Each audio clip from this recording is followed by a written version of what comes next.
Hello students. Permutation combination की series में आज हम अपने लास्ट टॉपिक को डिस्कस करेंगे जो कि कॉम्बिनेशन है, राइट।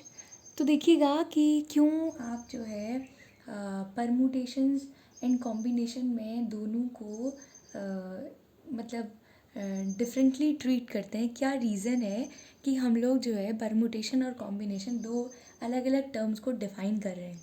देखिएगा, आपने इससे पहले जो है किसी भी कोई भी अगर आपके पास नंबर ऑफ ऑब्जेक्ट्स थे तो उन नंबर ऑफ ऑब्जेक्ट्स में आपने अरेंजमेंट को डिस्कस किया हुआ था, राइट।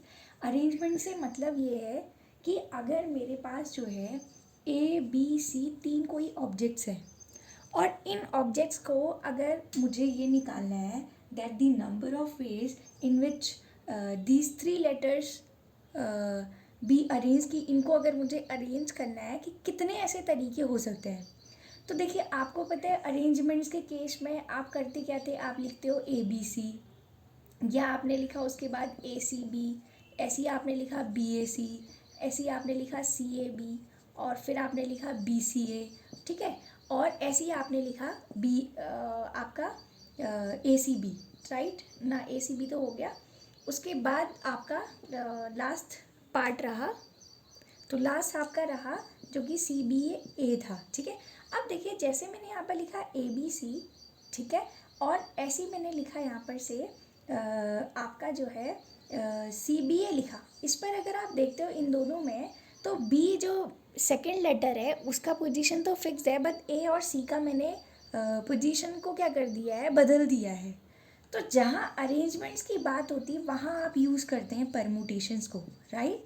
तो परमुटेशन में ये बहुत ज़रूरी है कि आप अगर कोई भी ऑब्जेक्ट्स में नंबर ऑफ़ वेज को ले रहे हैं तो उस पर आपने क्या ऑर्डर लिया है। मतलब अगर आपने सिलेक्शन में ए बी लिया है, अगर आप चूज़ कर रहे हैं ए बी अगर आपने लिया है, तो इसका आपका रिवर्स बी ए भी ज़रूर आएगा। ये आता है आपका परमुटेशंस में, क्योंकि यहाँ जो है सीक्वेंस या फिर आप बोलिए ऑर्डर जो है वो आपका क्या होता है, मायने रखता है। वो मेंटेन्ड होना चाहिए जो भी आप सीक्वेंस ले रहे हैं या जिस ऑर्डर से आप किसी भी ऑब्जेक्ट को आप जो है उसको नंबर ऑफ वेज की किस तरीके से जो है उन सारे ऑब्जेक्ट्स को आप ले रहे हो, टेकिंग सम ऑफ देम और ऑल एट ए टाइम, ठीक है। तो उस पर हम लोग जो है परमुटेशंस को अप्लाई करते हैं। अब बात आती है कॉम्बिनेशंस की। तो कॉम्बिनेशन का जनरली मतलब होता है सिलेक्शन से। मीन्स अगर आप कोई भी ऑब्जेक्ट है, जैसे आपने बोला मेरे पास है जो है ए बी सी, तीन लेटर्स आपके दिए हुए थे। इन ए बी सी लेटर्स को अगर मुझे सेलेक्ट करना है या फिर क्या करना है, चूज़ करना है, तो वहाँ एक चीज़ का ध्यान दीजिएगा।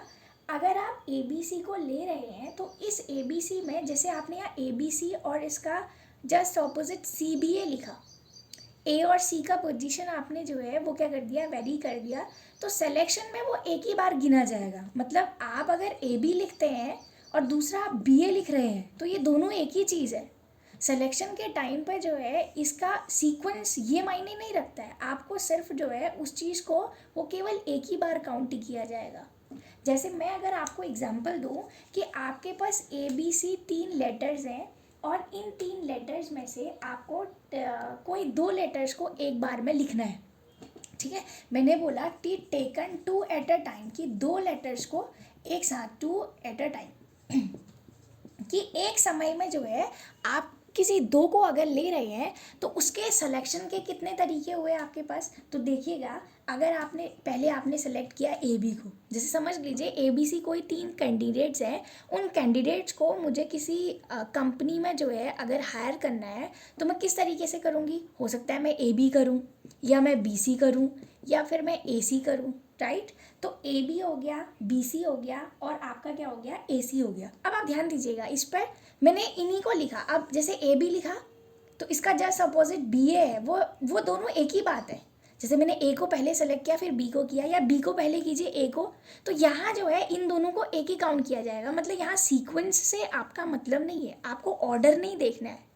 आपने सिर्फ ये ध्यान देना है कि अगर आपने कोई भी जो है ऑब्जेक्ट को सेलेक्ट करना है, जैसे इसमें ही बोला था टेकन 2 एट अ टाइम, तो वहाँ पर मुझे जो है ऑर्डर नहीं देखना है। जैसे BC देखा तो CB, बात एक ही है, या AC लिखा तो CA, इनका मतलब एक ही है। अगर ये परमुटेशन होता तो परमुटेशंस में ये सारे आपके जो है आ जाते, ये 6 के 6 केसेस आपके आते। बट कॉम्बिनेशन के केस में ये आपका जो है एक ही बार काउंट होगा, या तो AB लिखिए या BA लिखिए, बात बराबर है। तो जनरली कॉम्बिनेशन में हम लोग जो है किसको आपका जो है मेंटेन करके रखते हैं, सिलेक्शन को, या फिर आप किसी भी चीज़ को अगर चूज़ कर रहे हैं तो उसके लिए आपके पास कितने सारे तरीके हैं। और यहाँ हम लोग अरेंजमेंट की बात करते हैं, यहाँ अरेंजमेंट नहीं आता, यहाँ सिलेक्शन आता है। तो इस तरीके से भी आप परमुटेशन और कॉम्बिनेशन को जो है एक दूसरे से डिफ़र करते हो, राइट। अब एक चीज़ को आप समझिएगा, जैसे आपने अभी इसी एग्जांपल में देखा कि ABC अगर आपके पास 3 लेटर्स थे, उन 3 लेटर्स को सिलेक्शन करना था आपने 2 एट अ टाइम, तो ये 3 आपके पास केसेस थे। अगर इसी को मुझे परमुटेशन के टर्म में लिखना है, मतलब अरेंजमेंट देखना है, तो आपको पता है टोटल 6 होंगे। क्या होगा, AB होगा, एक इसका जस्ट अपोजिट BA होगा, BC होगा तो CB होगा, AC होगा तो आप क्या लिखेंगे, CA। So there are 6 ways. और यहाँ कितने तरीके हैं आपके पास, केवल 3 तरीके हैं। तो हमेशा जो परमुटेशंस में नंबर ऑफ वेज होते हैं वो always greater than the number of ways in selecting any number of object in combination is greater. तो वो कॉम्बिनेशन से क्या रहता है, ग्रेटर रहता है। तो कॉम्बिनेशन में अगर आप सेलेक्ट कर रहे हैं तो 3 ही तरीके हैं, और यहाँ आपके पास 6 वेज है। तो परमुटेशन के केस में जो है आपके पास number of ways of selecting the arrangement जो है वो हमेशा बड़ा होता है कॉम्बिनेशन के कंपैरेटिवली। आई होप आपको ये बात समझ में आई होगी। एक सिंपल सा आपने एग्जांपल लिया, उससे आपको ये समझ आया होगा कि परमुटेशन और आपका कॉम्बिनेशन में जो है क्या डिफरेंस है। So that is the basic difference between permutation and combination here. तो जैसे आपने परमुटेशन के केस में पढ़ा था, फॉर्मूला जो था वो NPR था। मतलब अगर आपके पास टोटल n ऑब्जेक्ट्स हैं, उन n ऑब्जेक्ट्स में से अगर आपको r ऑब्जेक्ट्स को लेना है तो उसके लिए जो आप नंबर ऑफ वेज लिखते थे उसका जो फॉर्मूला होता था that is n factorial upon n minus r factorial करके आप लिखते थे।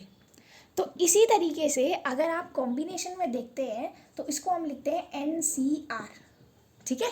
तो NCR अगर आप लिखते हैं तो वो फॉर्मूला जो होता है वो क्या होता है, n factorial upon r factorial into n minus r factorial, ठीक है। अगर आपको r ऑब्जेक्ट्स को n ऑब्जेक्ट में से सेलेक्ट करना है तो उसका जो फॉर्मूला होता है जनरल, वो क्या होता है, n factorial upon r factorial into n minus r factorial. ये आपका फॉर्मूला है, ठीक है। और मैंने आपसे बोला कि ऑलवेज NPR जो होगा वो ग्रेटर देन क्या होगा, आपका NCR होगा, ठीक है।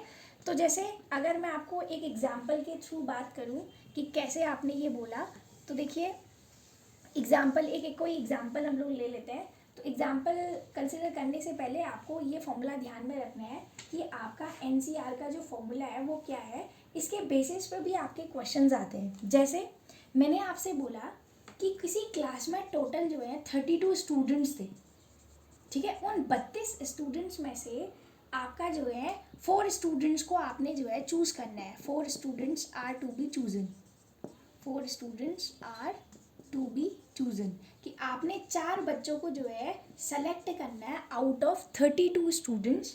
सो कितने तरीक़ों से, in how many ways can this be done, कि इस चीज़ को आप कर सकते हैं। अब आप देखिएगा, ठीक है, आपके पास टोटल 32 स्टूडेंट्स हैं। उन 32 स्टूडेंट्स में से अगर आपको 4 स्टूडेंट्स को सेलेक्ट करना है, मैं बोल रही थी कि बाई चांस वो 4 स्टूडेंट्स मेरे A B C और D थे, ठीक है। ABCD ये 4 आपके स्टूडेंट्स थे।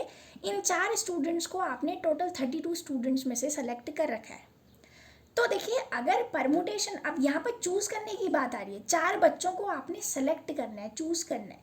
अगर अरेंजमेंट की बातें आती तो जैसे आपके 4 कोई भी बच्चे, आपने जैसे यहाँ ABCD लिखा था तो अगला आप ऑर्डर ACBD भी लिख सकते थे। जैसे मैंने कोई 4 बच्चों के नाम बोल दिए, जैसे राम है, श्याम है, ठीक है, और गीता है, और आपका अगला जो है वो सीता है। 4 कोई बच्चे हैं। अब इन 4 बच्चों में से मुझे जो है क्या करना है, जैसे मैंने ये 4 स्टूडेंट्स को जो है ले लिया, ठीक है, 32 स्टूडेंट्स में से। अब ये 4 स्टूडेंट्स में अगर मुझे यहाँ पर जो है सिलेक्शन की बात नहीं होती। अगर मैं अरेंजमेंट की बात करती तो हो सकता था पहले मैं राम को लेती, फिर मैं गीता को लेती, फिर मैं सीता को लेती, फिर मैं श्याम को लेती। एक तरीका ये भी होता है कि पहले राम आ जाए आपका, फिर आपका श्याम आ जाए, और फिर आपका आ जाए सीता, और उसके बाद आ गया आपका गीता। तो कर क्या रहे हैं कि इनमें जो है जो ये आपका ऑर्डर हो रहा है वो सीक्वेंस को आप बदल रहे हो। इस तरीके से ही आप ये गीता को फर्स्ट में ले सकते हैं, राम को लास्ट में ले सकते हैं, श्याम को यहाँ ले सकते हैं, सीता को यहाँ। तो अलग अलग तरीक़ों से जो है आप उसके अरेंजमेंट्स को लिख सकते हैं। तो ये बात किस में आती है आपकी परमुटेशन में। बट यहाँ पर जो है मुझे केवल 4 स्टूडेंट्स को सेलेक्ट करना है। आप देखिए इतना बड़ा अभी राम श्याम गीता का अरेंजमेंट तो मैं बनाऊंगी नहीं, मैं डायरेक्ट ही कौन सा फॉर्मूला लगा दूंगी, NPR वाला।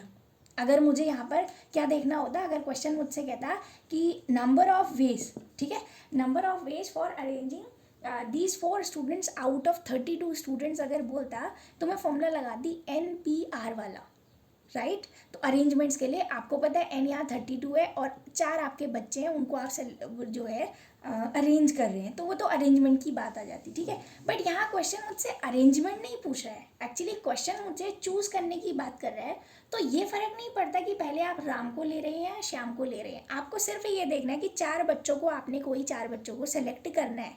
तो मेरे पास n जो था ये वो यहाँ पर कितना था, 32 था, ठीक है। और R जो था क्योंकि 4 बच्चों को सेलेक्ट करना है तो वो 4 हो गया।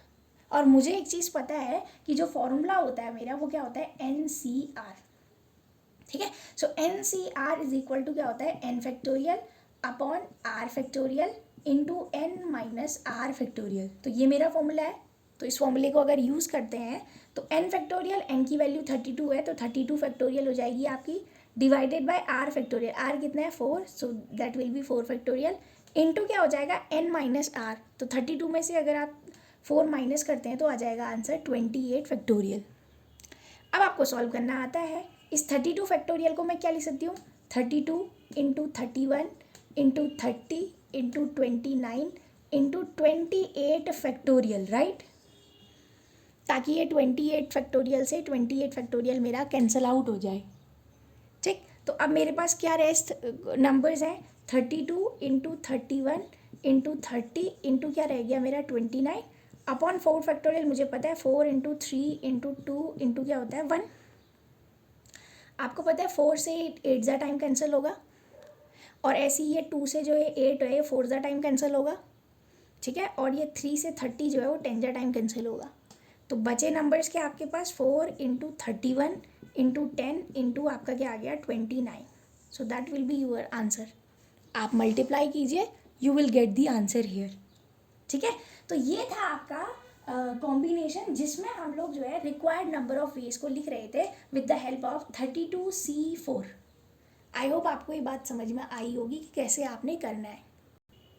देखिए क्वेश्चन है आपका, question says if 12 persons are in a party and if each 2 of them shake hands with each other, so how many handshakes happen in the party, ठीक है। अगर आपका जो है एक पार्टी में टोटल आपके पास 12 लोग हैं, अब उन 12 लोगों में क्या कर रहे हैं, हर एक जो है एक दूसरे के साथ हैंडशेक कर रहा है, 2 of them। ऐसा ही होगा जैसे मैं हूँ और कोई सामने एक दूसरा पर्सन है B, जैसे let suppose A and B, 2 लोग हैं आपके, वो दोनों अगर एक दूसरे से हैंडशेक करते हैं तो A और B वाला दोनों अगर हैंडशेक करेंगे आपका, तो आप इसको एक ही कंसिडर तो करेंगे, 2 कंसिडर नहीं करेंगे। इसका मतलब जब 2 लोग जो हैं अगर आपका हैंडशेक कर रहे हैं तो वो काउंट होगा एज 1 हैंडशेक, ऐसा ही तो होगा, तो थोड़ी ना काउंट होगा। देखिए A ने B से मिलाया, B ने A से, बात तो एक ही हुई। हम लोग अरेंजमेंट की बात नहीं कर रहे हैं जो कि आप उन दोनों को ले कि AB या B है, जो भी आप बोलो। बट यहाँ पर जो है अगर 2 लोग अगर आपका जो है if 2 person shake hands, so it is counted as 1 handshake। अगर 2 लोग जो हैं एक दूसरे से हैंडशेक कर रहे हैं तो आप उसको 1 हैंडशेक मानेंगे, ठीक है। कि एक बार उन दोनों ने, जैसे ये फर्स्ट पर्सन है, ये सेकंड पर्सन है, तो दोनों ने अगर हैंडशेक कर रखा है तो ये 1 हैंडशेक काउंट होगा। तो क्वेश्चन सेज कि इस तरीके से पूरी पार्टी में कितने आपके जो है हैंडशेक्स हुए, ठीक है। तो अब बात ये आ रही है कि जब 2 लोग, ठीक है, 2 पर्सन जब आपका एक दूसरे से हाथ मिला रहे हैं तो तब आप उसको कंसिडर कर रहे हो as one handshake. When two persons shakes hands with each other, then one handshake can be counted here. आप एक हैंडशेक उसको काउंट कर सकते हैं. तो इस तरीके से मेरे पास टोटल पार्टी में 12 लोग थे और 12 लोगों में से जब एक हैंडशेक तब हो रहा है जब 2 लोग हाथ मिला रहे हैं. तो आपके पास कितने हैंडशेक्स हुए? 12. आपके पास नंबर ऑफ क्या हो गए? Total number of persons. और आर जो हो गया वो कितना हो गया आपका? 2. क्योंकि जब 2 लोग एक दूसरे से हाथ मिला रहे हैं तब वो वन हैंडशेक कंसिडर हो रहा है. तो आपके पास कितने हो गए? 12C2. ठीक है, N12 हो गया और ये 2 आपका क्या हो गया? Number of persons. क्योंकि 2 जब पर्सन हाथ मिलाएंगे तब वो एक हैंडशेक गिना जाएगा. आई होप आपको ये बात समझ में आई होगी कि जब 2 लोग एक दूसरे से हाथ मिलाएंगे तो क्यों आप उसको वन हैंडशेक कंसिडर कर रहे हो. आप 2 नहीं बोलोगे, एक ही बार तो हाथ मिला है तो ये वन हैंडशेक हुआ. इसी तरीके से कोई 2 और लोगों ने मिलाया फिर ये तरीके से हुआ. ठीक है, समझ में आ रही है बात. जैसे मैंने एक पर्सन, मैं ए थी, मैंने बी और सी से मिलाया तो एक बार मैं बी से मिलाऊंगी तो वन हैंडशेक हो गया. एक बार मैं सी से मिलाऊंगी तो 1 हो गया. तो 1 + 1 2 हो गया. इसी तरीके से पार्टी में और भी लोग होंगे, उनसे अगर मैं हैंडशेक करती हूँ तो 1 1 1 1 करके वो क्या होंगे? आपके सारे एड ऑन होंगे. तो आप डायरेक्टली उसको लिख सकते हैं 12C2 करके भी. आई होप ये बात आपको समझ में आई होगी. देखिए क्वेश्चन है, in how many ways can a cricket team 11 be chosen out of a batch of 15 players. ठीक है, आपके पास टोटल 15 प्लेयर हैं. उन 15 प्लेयर्स में से आपको 11 प्लेयर्स को चूज़ करना है और जिससे कि एक क्रिकेट टीम बने आपकी. तो पहला वाला पार्ट आपसे बोल रहा है there is no restriction on the selection, कि सिलेक्शन में किसी भी टाइप की कोई रेस्ट्रिक्शन नहीं है. इसका मतलब क्या हुआ कि अगर आपके पास टोटल 15 प्लेयर हैं तो आप 15 में से कोई भी 11 को चूज़ कर सकते हो. क्योंकि ऐसी कोई आपसे कोई मतलब कंडीशन नहीं बोली है कि किस तरीके का प्लेयर आपने चूज़ करना है या कौन करना है. आपसे बोल दिया क्वेश्चन ने कि कोई भी अगर रेस्ट्रिक्शन नहीं है तो 15 में से मेरी मर्जी, मैं किसी भी 11 को चूज़ कर सकती हूँ. तो सिलेक्शन की बात अगर हो रही है तो N कितना हो जाएगा आपका 15 और R जो है वो कितना हो जाएगा आपका 11. ठीक, क्योंकि मुझे 11 से ही एक टीम बनेगी. तो मेरे पास फॉर्मूला मुझे पता है कि सिलेक्शन का जो फॉर्मूला होता है वो क्या होता है? NCR. तो इस तरीके से क्या हो जाएगा आपका 15C11. ठीक है, क्योंकि 15 में से आपने क्या करना है? 11 प्लेयर्स को चूज़ करना है तो आपने लिख दिया 15CR. तो 15C11. तो आपको फॉर्मूला पता है कैसे सॉल्व करते हैं करके. तो क्या हो जाएगा? फॉर्मूला तो आप लगा ही लेंगे. क्या हो जाएगा? 15 factorial upon 11 factorial into 15 - 11 that is 4 factorial. और फर्दर आप इसको सॉल्व कर सकते हैं. तो ये था आपका पहला पार्ट, ए पार्ट. अब देखिए इसका बी पार्ट क्या बोलता है? ये बोलता है कि a particular player is always chosen. ठीक है, तो 15 अगर मेरे पास टोटल प्लेयर्स थे, उन 15 में से एक प्लेयर को मैं हमेशा रख रही हूँ. तो 15 में से अगर मैं एक प्लेयर को हमेशा, जब भी मैं सिलेक्शन कर रही हूँ, एक प्लेयर मेरा हमेशा उस टीम में अगर मौजूद है तो इसका मतलब 15 में से एक तो हमेशा रह रहा है. तो बचे कितने? 14 प्लेयर्स तो बचे. तो 14 प्लेयर में ही तो मैं सिलेक्शन करूँगी. ऐसा क्यों किया मैंने, ज़रा ध्यान दीजिएगा. मेरे पास टोटल 15 प्लेयर्स हैं. उन 15 में जो है एक प्लेयर को मैंने हमेशा चूज़ करना है. मतलब वो प्लेयर रहेगा ही रहेगा उस टीम में.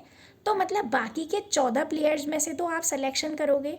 तो अगर एक प्लेयर आपका ऑलवेज रहेगा तो 11 की आपने टीम बनानी थी, तो 11 में से एक तो ऑलरेडी चूज़न है, वो तो हमेशा सेलेक्टेड ही है.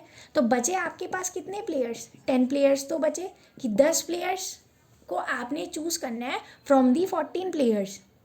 तो यहाँ N का वैल्यू हो गया 14 और R का वैल्यू कितना हो गया आपका 10. ठीक है, तो 14 में से आप 10 को सेलेक्ट करोगे. तो फॉर्मूला क्या हो जाएगा? 14C10 here. 14C10 that will be your formula. अब आपको पता है कि इसको सॉल्व कैसे करना है, तो मैं इसको सॉल्व करके नहीं दिखा रही हूँ क्योंकि आपको आता है कि कैसे. फॉर्मूला ध्यान दीजिए NCR का, वो लगाइए और सॉल्व कीजिए. तो ध्यान दीजिएगा कि कैसे हम लोग जो है सिलेक्शन को कर रहे हैं. ठीक है, क्वेश्चन की जैसी कंडीशन है उसके अकॉर्डिंग. इस पर एक और पार्ट है, उस पार्ट को मैं आपको समझाती हूँ. देखिए एक पार्ट क्या बोल रहा है, इसी का एक क्वेश्चन और बोलती हूँ मैं. कि क्वेश्चन ये बोल रहा है that a particular player is never chosen. जैसे पहले वाले पार्ट में तो इसने बोल दिया कि एक पर्टिकुलर प्लेयर को जो है आप हमेशा रख रहे हैं. तो अब मैंने बोल दिया a particular player a particular player is never chosen, ठीक है। एक पर्टिकुलर प्लेयर को जो है आप हम जो है कभी भी चूज नहीं कर रहे हो। ऐसा नहीं है कि जैसे पहले वाले क्वेश्चन में तो ये बोल दिया था क्वेश्चन ने कि एक पर्टिकुलर प्लेयर जो है आपने हमेशा टीम में रखना है। अब यहाँ पर क्वेश्चन ने मुझसे ये बोल दिया कि अगर एक पर्टिकुलर प्लेयर को जो है आप कभी भी चूज नहीं कर रहे हो, तो अगर 15 प्लेयर टोटल मेरे बैच में थे तो एक प्लेयर को तो मैंने चूज़ करना ही नहीं है, वो हमेशा चूज़ कर ही नहीं रहे हैं, तो इसका मतलब कभी नहीं कर रहे हो आप उसको चूज़, तो 15 नहीं बचे, अब 15 में से एक हट गया है ना। A particular player is never chosen, कि उसको आप कभी भी चूज़ नहीं कर रहे हो। तो बैच में अगर टोटल 15 प्लेयर्स थे तो 15 में से एक तो आपका चूज़ हो ही नहीं रहा है, तो वो एक वाला प्लेयर जो है हट जाएगा। तो अब मेरे पास टोटल जो बैच है उस बैच में कितने प्लेयर्स होंगे, 14 प्लेयर्स होंगे। और अब मेरा काम क्या होगा, इन 14 प्लेयर्स में से मैं टीम को तो 11 का ही बनाऊंगी ना, तो इन 14 प्लेयर्स में से मैं अपना 11 लोगों को चूज़ करूंगी। तो उसके तरीके कितने हो जाएंगे मेरे पास, 14C11। और इस 14C11 को आप सॉल्व कर सकते हैं कि कैसे करेंगे। 14 factorial divided by 11 factorial into 14 minus 11 that is 3 factorial year, ठीक है। तो आप इसको सॉल्व कीजिए, you will get the answer year, ठीक है। आप 14 फैक्टोरियल को क्या लिख सकते हैं, 14 into 13 into 12 into 11 factorial, right. तो 11 से 11 फैक्टोरियल हट गया। 3 फैक्टोरियल को मैं क्या लिख सकती हूँ, 3 इंटू 2 इंटू 1, ठीक है। तो 3 2 जा होता है 6, 6 से ये 12 कट गया 2 जा टाइम, तो आंसर आ गया 14 इंटू 13 इंटू 2। तो देखिए कितना आ जाएगा, 14 इंटू 13 2 जा कितना होता है 26। तो 14 को आप 26 से मल्टीप्लाई कर दो, so you will get the answer here.